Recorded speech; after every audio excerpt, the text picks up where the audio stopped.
is the Team Gold touring car.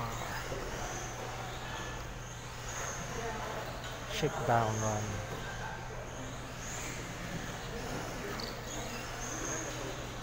And it's a nice Sunday.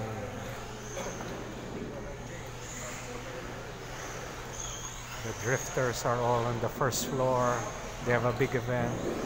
We are on the third floor.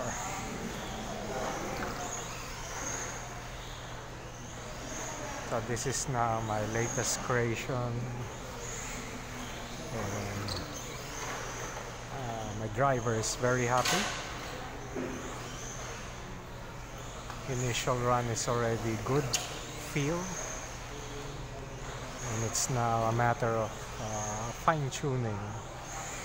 It's not doing anything unpredictable at all, and there's a lot of responsiveness and sharpness according to my driver. It also, absorbs the bumps well.